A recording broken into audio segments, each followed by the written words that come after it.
কেউ যেন আইন নিজের হাতে তুলে না নেয়। দেশের মানুষের নিরাপত্তায় পুলিশ সহ নিরাপত্তা বাহিনী একসাথে কাজ করে যাচ্ছে বলেছেন কৃষি ও স্বরাষ্ট্র উপদেষ্টা অবসরপ্রাপ্ত লেফটেন্যান্ট জেনারেল মোহাম্মদ জাহাঙ্গীর আলম চৌধুরী।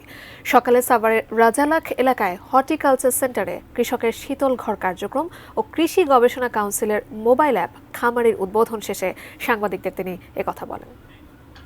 সাধারণত আপনারা জানেন শেষ রাত্রের দিকে কিন্তু ইগুলি বেশি হয়, চিন্তাগুলি বেশি হয়, যেন আইন শৃঙ্খলা বাহিনীগুলি তাদের দায়িত্বটা ঠিকমতো পালন করতেছে কিনা এটা দেখার জন্য আসছিলাম। তা আমি দেখছি মোটামুটি তারা ভালোভাবেই দায়িত্ব পালন করছে। 2 মাস ধরে মূল্যস্ফীতি কমছে বলে জানিয়েছেন প্রধান উপদেষ্টার প্রেস সচিব শফিকুল আলম।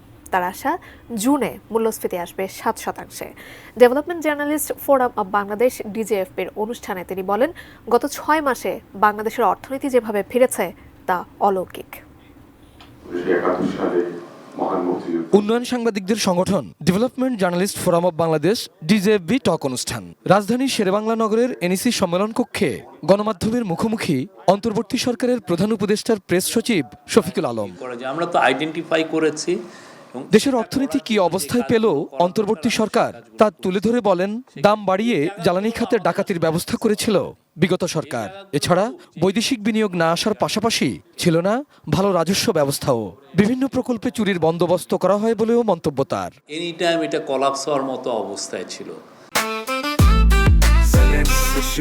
জেনেক্সে শিফট করো, লাইফকে লিফট করো। তো সেই জায়গা থেকে এই ইকোনমিকে 6 মাসের মধ্যে যেইখানে নিয়ে আসা হয়েছে, এটা আমি বলবো যে এটা একটা মিরাকল। পরপর 2টা মাস আপনি দেখেন ইনফ্লেশন কমছে এবং আমরা আশা করছি এই ফেব্রুয়ারি অনওয়ার্ড আরও কমতে থাকবে এবং বাই জুনের মধ্যে এটা 7%-এর কাছাকাছি আসবে।